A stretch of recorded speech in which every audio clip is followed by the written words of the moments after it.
ভাবুন তো, একটা ভারী সাইকেল নিয়ে জয়পুর থেকে দিল্লির দিকে রওনা দিয়েছি।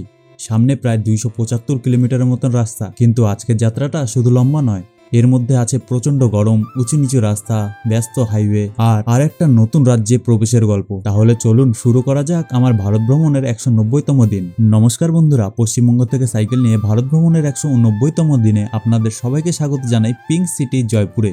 গতকাল রাতে জয়পুরের এক দাদা আমার থাকার জন্য এই ঘরটি ঠিক করে দিয়েছিলেন, তাই সকালে ঘুম থেকে উঠে প্রথম কাজ হলো সব জিনিসপত্র গুছিয়ে নেওয়া। আজ আমার গন্তব্য দিল্লির দিকে। সবকিছু গুছিয়ে এবার বেরিয়ে পড়লাম। কিন্তু একটা সমস্যা আছে, এতদিন ধরে সাইকেলটা নিয়ে কত রাস্তা পেরিয়েছি ঠিকই, কিন্তু এই ভারী সাইকেলটি যখন মেন হাইওয়েতে ওপর তুলতে হয় তখন সত্যি অবস্থা খারাপ হয়ে যায়। কোনো মতে সাইকেলটাকে ওপরে তুলে নিয়ে এবার হাইওয়েতে উঠলাম, আর ওপরে উঠে জয়পুর শহরের দিকে তাকাতে দৃশ্যটা বেশ সুন্দর লাগছিল। এই যে সামনে দেখতে পাচ্ছেন, এটাই হচ্ছে জয়পুর শহরের একটা অংশ। আর এই যে রাস্তা দিয়ে যাচ্ছি, এটা কিন্তু একেবারে সাধারণ রাস্তা নয়। এখানে গাড়ির চাপ অনেক বেশি, তাই সাইকেল চালানোর সময় আমাকে সবসময় খুব সাবধানে থাকতে হচ্ছে। জয়পুর শহর ধীরে ধীরে পিছনে পড়ে যাচ্ছে, আর সামনে এগিয়ে চলছি দিল্লির দিকে। আজকের রাস্তায় একটা জিনিস ভালোভাবে বুঝতে পারছি, রাজস্থানে রাত যেমন ঠান্ডা হতে পারে, দিনের বেলা আবার ঠিক ততটাই প্রচণ্ড গরম। তার সঙ্গে রাস্তায় অনেক জায়গায় উঁচু নিচু অংশ, মাঝে মাঝে আবার ছোট ছোট পাহাড় চোখে পড়ছে। তবে এই গরম আর কষ্টের মধ্যেও রাস্তার পাশে সবুজ ফসলের জমিগুলি দেখতে বেশ ভালো লাগছিল। কিছুক্ষণ পরে জয়পুরের আগে থাকা টোল প্লাজাও পার হয়ে গেলাম।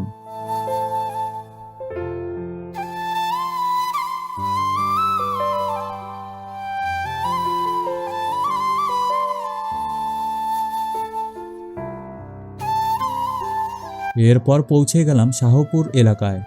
সামনে উঁচু রাস্তা, পাশে একটি ছোট্ট পাহাড়, আর আমি ধীরে ধীরে সাইকেল চালিয়ে এগিয়ে চলেছি দিল্লির দিকে। এরপর আজকের দ্বিতীয় টোল প্লাজার কাছে চলে এলাম। সকাল থেকে কত কিলোমিটার সাইকেল চালিয়েছি তখন আর ঠিক মনে নেই, শুধু এটুকু বুঝতে পারছি রোদ আজ একেবারে মাথার ওপরে। সময় যত এগোচ্ছে সূর্যও ধীরে ধীরে পশ্চিম আকাশে নেমে আসছে। সারাদিন সাইকেল চালাতে চালাতে আজকের দিনের বেশিরভাগ রাস্তায় উঁচু নিচু পেয়েছি, তবুও থামিনি, কারণ আমার সামনে একটা বড় লক্ষ্য, দিল্লির দিকে এগিয়ে যাওয়া। জয়পুর থেকে বেরিয়ে রাত পর্যন্ত সাইকেল চালানোর সিদ্ধান্ত নিয়েছিলাম। শেষ পর্যন্ত সারাদিন সাইকেল চালিয়ে আজ প্রায় 97 কিলোমিটার পথ চলে ফেললাম। এবার রাত হয়ে গেছে, তাই একটা পেট্রোল পাম্পে থাকার অনুমতি নিয়ে সেখানে টেন্ট লাগিয়ে বিশ্রাম নিলাম। পরের সকাল। আবারও আপনাদেরকে স্বাগত জানাই। সকাল সকাল ঘুম থেকে উঠেই প্রথমে সব জিনিসপত্র গুছিয়ে নিচ্ছি।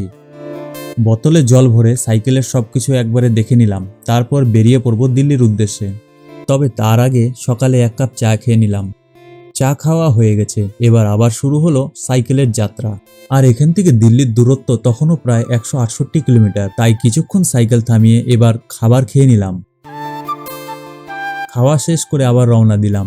এরপর সামনে চলে এলো আজকের প্রথম টোল প্লাজা, আর ধীরে ধীরে দিল্লি কাছে চলে আসছে। দূরত্বর বোর্ডের দিকে তাকিয়ে দেখলাম দিল্লি আর মাত্র 124 কিলোমিটার, মানে এতটা পথ পার করে এখন সত্যিই দিল্লির অনেকটা কাছে চলে এসেছি।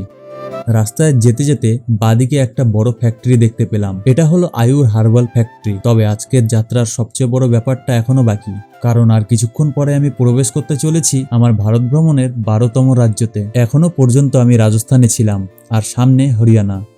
সূর্য ধীরে ধীরে ডুবে যাচ্ছে, একদিকে রাস্তা, অন্যদিকে সবুজ ফসলে ভরা জমি। সূর্যাস্তর আলোয় চারপাশের দৃশ্যটা সত্যিই বেশ সুন্দর লাগছিল। আর এই সুন্দর দৃশ্যটা দেখতে দেখতেই অবশেষে রাজস্থান ছেড়ে প্রবেশ করলাম হরিয়ানাতে। বন্ধুরা, আপনাদের সবাইকে স্বাগত জানাই আমার সাইকেল ভ্রমণের 12তম রাজ্য হরিয়ানাতে।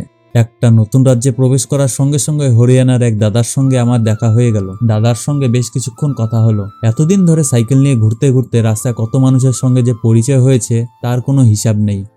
এই মানুষগুলোর সঙ্গে দেখা হওয়াটা আমার ভারত ভ্রমণের একটা বড় পাওয়া। কথাবার্তা শেষ করে আবার সাইকেল নিয়ে এগিয়ে চললাম।